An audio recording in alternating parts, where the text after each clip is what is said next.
The average American spends 6 to 7 hours per week on meal prep.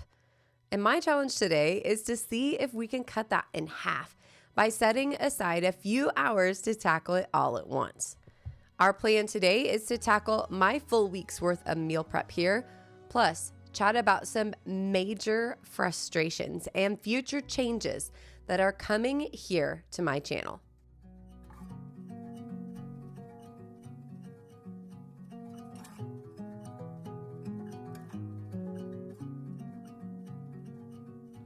The spring is one of the absolute busiest seasons for my family, so things like meal prep or freezer meals are a huge help to get it all done. For this week, we're gonna have some very easy, simple, quick meals here at the house. On the meal prep agenda for today are all the ingredients for taco bowls, Philly cheesesteaks, fried rice, and hamburgers. We are going to eat pork chops this week as well, but I'm not going to do any extra prepping for those because I don't want the potatoes to turn brown before we use them or anything of that sort. So I am going to set that menu to the side. It is really, really simple to put it all together. So that one goes really fast anyway. But to get started this morning, I made a list of all the things that we have to do, put them in order of those that take the longest to the shortest. So that means, of course, we're starting with the bread. For this week's meals, we don't actually need a loaf of bread. I actually have a little left from last week, so we'll be just fine on that. But what we do need are some hamburger buns as well as some sandwich rolls for the Philly cheesesteaks. In order to make this prep easy, I'm taking one batch of dough, doubling it, and then we're going to divide it out to give us enough portions to have both of those products made with the same recipe. Now, yes, you can go to the extent to make them individually, but we're looking at time here and speed, all of the things. How many times do I want to wash my mixer and all that goes into it? My kids love the flavor of this dough recipe, so one and done, that's the way we're going to do it today. Now, the next thing we're doing is browning up all the meat that we'll need for taco bowls. But I also pulled out a second Instapot because I'm going to brown up some sausage that we're going to use for breakfast scrambles. Now, I know I didn't give you any breakfast meals when I was talking about this week's menu. I just gave dinners. But we are going to prep a few breakfast items along the way because I find that in the mornings here at my house, everybody wakes up at their own individual time. So if I can have a few things prepped and ready for breakfast meals, it just makes it really easy for the kids to grab. They, of course, prefer to be waffles or something of that kind, but I'm trying to push it a little more protein heavy this week. So we're using some deer sausage that we had made into breakfast sausage with last fall's harvest. The flavor is awesome, and yes, it does get a little crunchier if you brown it up on the stove, but when it's time for us to actually use this meat, I will throw it in the skillet to crisp it up when we're making the eggs and the sausage and onions to go with it. Just as a side note, I am a huge fan of Instapots. I think they make meal prep and cooking throughout the week so much quicker and easier. But I did grab both of these, both being brand new, off of Facebook Marketplace for less than a third of the retail cost. So if you are looking to add some things to your home to make life easier, make sure you check on there. Sometimes you have to be patient, but you can find some amazing deals from people who just bought kitchen electrics and decided they don't want them. Or like the most recent one I bought, it was an older lady and she bought the 8-quart and then realized like, I'm at home by myself. I don't need that size. So look around and see what you can find because I think you'll be able to really add in some of those awesome products without having to break the bank to do so. Now, the fourth thing that we're going to prep today is our rice for the fried rice. Rice is super simple, but I find that fried rice is so much better when it's made with cold rice. It prevents everything from getting mushy and really has a much nicer texture. So usually when I'm making fried rice, I will just use leftover rice from a meal that we've had earlier in the week. But since this week we weren't going to have any rice previously, I went ahead and made up a batch just to go ahead and cool it later and put it in the fridge. Now, I did 2 cups of rice here, so I'm going to do 4 cups of liquid. Most typically, I will use chicken stock just to add a little bit of extra nutrition and flavor to my rice. But today, I went and looked in the pantry, and I'm out. So instead of taking one of the Instapots, which were already in progress, to make some more chicken stock, I just threw in water. This is really flexible. Make sure to do what works best for your family. Any stock that you have at all is great to toss in, but if you don't have it, just water. It will turn out great, especially for fried rice, because you're adding so many flavors and seasonings in when it's time to cook it that it won't make any difference at all. Now to cook the rice, I just put it over on the stove after adding just a bit of oil to keep it from sticking together. I set my timer for around 20 minutes and then I'll check it to see how the time's going. It'll depend on the simmer state and how much it's actually simmered to know exactly when it's going to be done. In the meantime, I decided to take a little break and do something that I've been working on lately instead of scrolling on social media mindlessly, which is playing a game called June's Journey, which happens to be the sponsor of today's video. Now, what's so different about June's Journey? Well, June's Journey is actually a hidden object mystery game, and it has a really cool detective story that takes you all the way back to the really beautiful, glamorous time of the 1920s. It has a really cool cast of characters, and it's a thrilling mystery story set with the main protagonist, whose name is June Parker. She's on a quest to solve the murder of her sister and uncover her family's many secrets. What I think is super cool about this game is you can decorate your own island and take part in special events and in-game rewards. There's a really cool club you can join as well. Plus, they put out a new chapter every single week. So even if I'm able to make it to the end, there's always something new coming. So if you're like me and looking to stop the scroll, make sure to take a look at June's Journey if you're looking for a strong and captivating, engaging storyline that tackles things like family relationships, motherhood, love, betrayal, and more. You can download June's Journey for free by clicking the link or scanning the QR code here on the screen. And thank you again to June's Journey for sponsoring today's video. And speaking of journeys, I'm going to take just a second to tell you what's going on with my channel before we jump into the next part of the prep. I started the Hometown Homestead about 3 years ago to share all the things that I'm super passionate about. Over time, my channel grew really rapidly. I gained a whole lot of subscribers and a lot of views along the way. But over the last few months, the YouTube algorithm has changed drastically, and not just for me, but for many, many of my friends in the same genre. One thing that we have all noticed is that if we share anything outside of what YouTube has deemed our main content, and for me that's kitchen, then the views totally tank. Now, my goal was never to be just a cooking channel. I wanted to share my garden, which I love so much. And we're coming up on the season where I'm going to have more and more gardening content. Instead of caving to what YouTube wants me to do, which is stay in the kitchen all the time, I've decided to make a shift in my strategy. I am going to move my cooking and grocery budgeting content to a new channel, which will launch next Sunday, called Pantry to Plate. I will make sure to put that link down in the description. I would love for all of my longtime followers as well as my first-time viewers to subscribe to that page as well as this one to keep up to date with everything that's going on here at the house. I will be taking a step back. The channel will no longer be monetized, obviously, because it's brand new. And while this channel does have more cooking content and more of a viewership here, I just felt like it was a disservice to my original plans to put my kitchen content on my Homestead channel and move my gardening content to a new location. So I know this will drastically impact the income that I make from my channel for the foreseeable future, but I really just feel like it's the best step moving forward. So what can you expect? Well, every other week I will have content here on the Hometown Homestead, and on the off week, my content will be on Pantry to Plate. So if you're interested in all the things that I do here around the house, you'll need to subscribe to both and be ready for those notifications from my new channel. I'm super excited about the change. I have my graphic designer finishing up the final logos. So by the time you see this content, it will be up and beautiful, and new things will be coming your way really, really soon. I greatly appreciate every single one of you that takes the time to watch my videos. Many of you, I know your names just from the comments alone, and I feel like we're old friends. So I'm excited for you to take this journey with me to our new location here still on YouTube.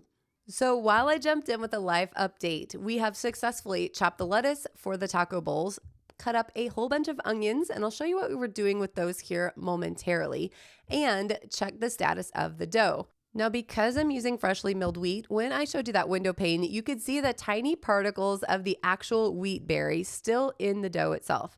That is part of what gives it all the fiber and extra nutrition that comes along with whole grain wheat, but it also means it's a little harder to get to that window pane stage because those tiny little particles can easily break and make sure that the dough isn't as easy to pull to that window pane status. So once that's done, my girls are always Johnny on the spot. I love how much they enjoy playing with dough, so I made sure to pull enough for them. As I'm working here right now, they are behind me. I'll show you a little bit. It took them probably an hour and a half to get done playing with those little balls of dough as I worked in the kitchen. So that is something that I will always enjoy, is giving them something to do while I'm keeping busy. Now, while the dough rests, it will rise about double in size before we move on to next steps. But now it's time to go ahead and brown up those onions and some peppers from last year's garden. Now, I am using these in 2 dishes this week. The first of which is a Philly cheesesteak that we will have later in the week. And the second is something that I really love doing, which is caramelized peppers and onions with fried eggs and the breakfast sausage that we put over in the Instapot for a nice, hearty, healthy, very flavorful morning breakfast. I find when all of the pieces are pre-prepped, I can fry the eggs and get everything heated through in less than 5 minutes. So that is a huge time savings. But I also chopped up extra onions. I love to keep pre-chopped onions in the freezer ready to go. I pull them out for things like pizzas or anytime else that we need chopped onions to go on a meal. So I went ahead and did extra just so I had my freezer stock replenished as well as enough for the meals that we're having this week. Next step for the day is to shred up the cheese that we need for the taco bowls. Now, I buy 5-pound blocks of raw cheddar cheese from Azure Standard. I love this cheese. It is incredibly delicious. If you haven't tried it yet, I will make sure to link it below because I promise it will change your flavor profile on cheese. It's really delicious and a huge savings over what I can buy raw cheddar for in like the 8-ounce blocks at any of the local grocery stores. So highly recommend it if you haven't tried it yet. And if you're new to Azure, look at all the other stuff they have. It is a huge savings on money and time because you only pick up once a month, and it really cuts down on what I'm spending in the store. Now that the cheese is all shredded, I'm going to package it up. I'm going to put one of these in the freezer. Shredded cheese does just freeze incredibly well if you haven't done that before. Sometimes I'll put it in a vacuum seal bag, but we're moving through it pretty quick right now, so I don't need to do that at this point. If I would have shredded up the entire block, I probably would have done that. But for now, I'm just going to put it in a couple glass containers, and then the rest is going to stay out in a white bowl. I did put it back in the fridge, but we are going to use it for the taco bowls that we have on this specific evening. Now those peppers and onions are coming down really nicely and caramelized, so I did go ahead and turn off the heat after I kicked them around a little bit. And now it's time to go ahead and pull out the meat from the Instapots and drain the grease. Now, I don't know if you guys noticed or not, but when I was outside in the garden with the June's Journey spot, I had on a different dress.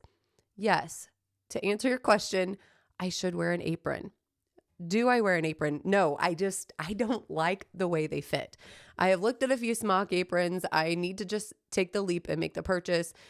I don't like them. And so as a result, I'm about to splatter grease all over my dress. Now, not happy about it. It is actually setting with stain remover on it as I record this audio. I'm hoping to recover it. But that's what happened. So if you notice the outfit change, I'm really sorry. It wasn't possible for me to stay in the same outfit all day long. Now, this meat was completely frozen when I added it to the Instapots. I cooked it for 18 minutes. You can see the grease all over my dress there. I cooked it for 18 minutes at high pressure, and then I just let it naturally release while I was working in the kitchen on other projects. Now, once this meat is done, there's quite a bit of grease in the bottom because my meat is not super lean. We actually purchase our beef from a local farmer, and it's half Wagyu, so the amount of fat in all of the meat is a little higher than normal. So I do make sure to go ahead and pour that off every time. If you're using a super lean meat, that isn't something that you will have to worry about.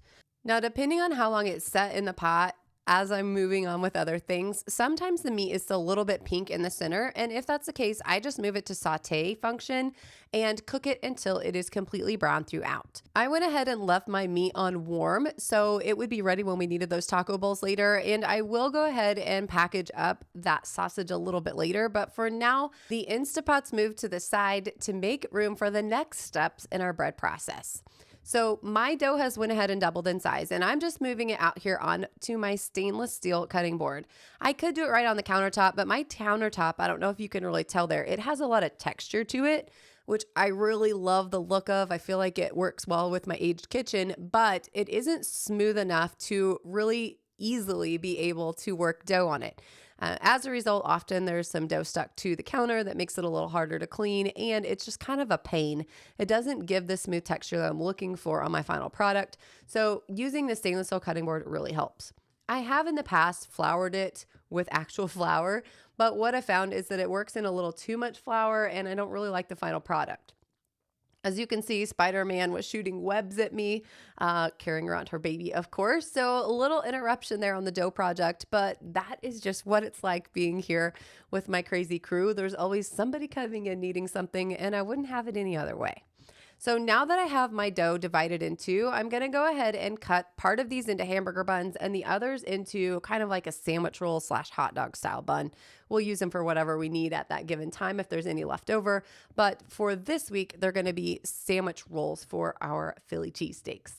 Now, on our hamburger buns, I have noticed in the past when I make them, they're quite large. So I was trying to decide how many pieces I want to cut this into, and I decided to make it 12. The recipe itself says this amount of dough is really great for 8, but those buns are incredibly huge. And considering that my kiddos have some small mouths, 12 is a really nice recipe for us because the little girls will often share one. So 6 hamburger buns will actually work for one meal, meaning we can get 2 different meals out of this specific baking project. Anytime I can do that, I consider a total win because I'm not just prepping for my meals this week, but for a meal in the future as well. Shaping the buns is actually a rather quick process. You want to make sure to get them rounded, but you want to create some surface tension, and you can do that either by pulling them all around in your hand and making sure the seams end up underneath, or by rounding them out on a board like this and then just kind of slightly dragging them towards you to create the tension that you would like any other kind of round bread style dough. Once that's done, they all move over to the baking stone. Now, this is a mistake. I am always going to be quick to point out where I went wrong. Obviously, the apron was one today. Here's another one. These baking stones are genuinely really good about not sticking, but at this moment, I was thinking in my brain, should I do parchment paper or should I not? And the answer is yes, I totally should have done parchment paper. You'll see a little bit later, I did have a little bit of difficulty pulling them off the stone. I love the way baking stones bake, but I should have added parchment paper. So if you are doing this at home, make sure to use parchment paper or at the minimum oil your pan because it will really assist in them coming off. Now, just to make sure they have that overall hamburger bun shape, you will see I'm giving them a gentle press. I do immediately see my fingerprints when I go down the first time. So always make sure to cross it up the other direction. And that way they rise really, really smoothly. Poke out any air bubbles if you see them. Generally, that's not an issue, but then they just need to be covered with a cloth napkin and set aside. And they will rise for about an hour as I move forward with the sandwich rolls. Now, obviously, if you want to make your prep time way faster, buy the buns. This is not a must. This is just something that I love doing here at the home. I love the freshness. I love the flavor. The kids really, really love the flavor. And my husband is spoiled on the homemade bread products at this point. So there is no shame at all in going to the store, picking up a bag, and saving yourself the time that it takes to make the bread. If I had not made the bread, I could have been done at least an hour quicker because it took time to start it in the beginning. We're going to make them or roll them up right now. I think this part took around 20 minutes to roll up the hamburger buns and the hot dog buns. So by the time you subtract those times out plus bake time later, we could have easily saved an hour if I just purchased these at the store. Now, with that said, they are a lot cheaper to make them yourself. The products that go into bread, flour, sugar, water, yeast, salt. Yeah. salt, and I did put eggs in this, but still, you can find a basic bread recipe that is exceptionally cheap, and it is really, really delicious when you make it at home. Now that the dough is over in its final rise, it's time to turn our attention back to the stove and some of those projects that are sitting over there waiting to be put away for the week. Now, I love, love, love these glass storage containers because I can reheat in them as the time comes, which saves on dishes. And anytime I can save on dishes is a huge bonus.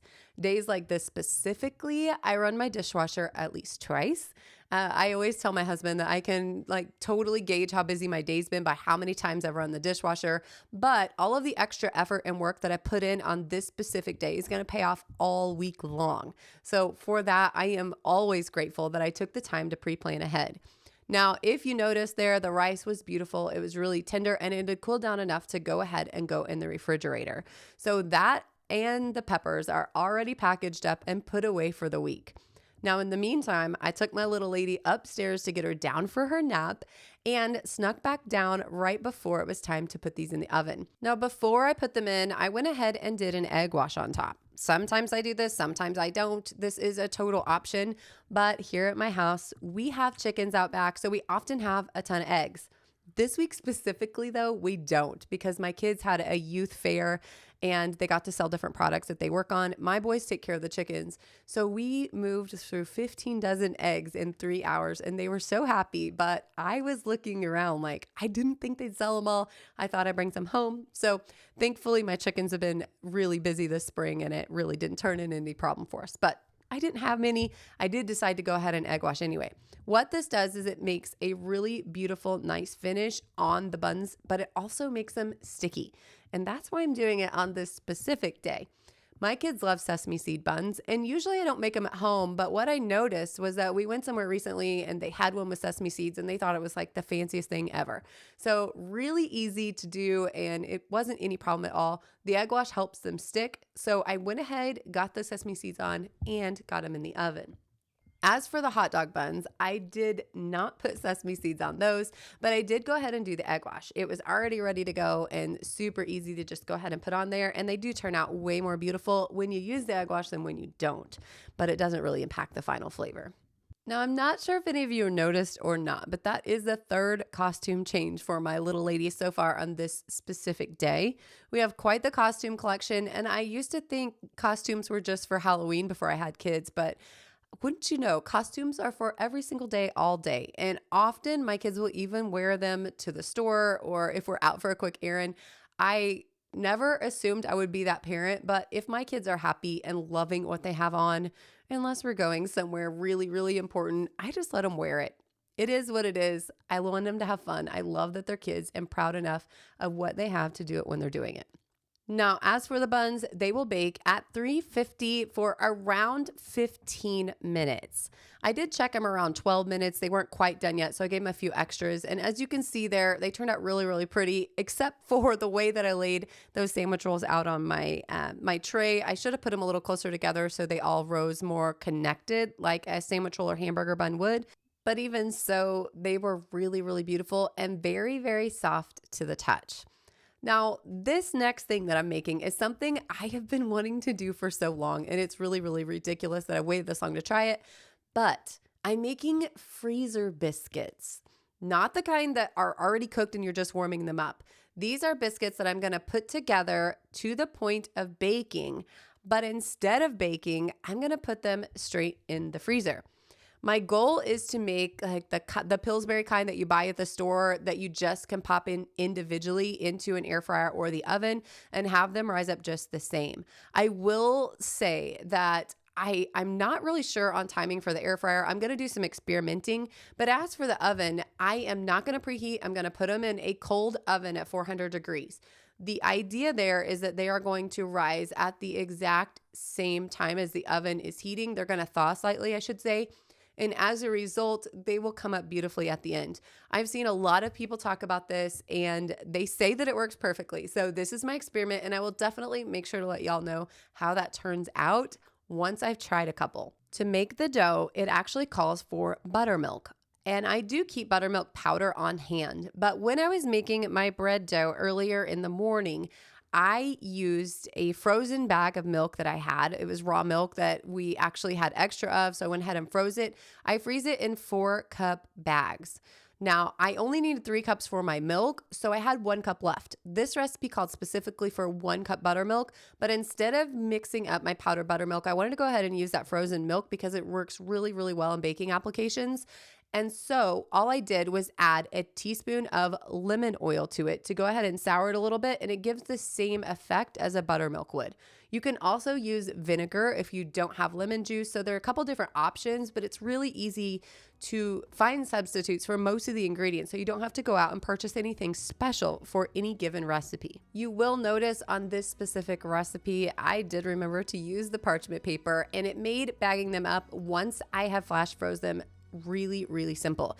It actually slid around on the tray and just fell right into a bag. So perfect hit on that. It was an absolute win. I want to thank you for stopping by and prepping meals with me this week. I also hope to see you over on my new channel, Pantry to Plate. Make sure to check that description for the link. And also while you're down there, get your free download for June's Journey and enjoy all of the magic of the Roaring 20s.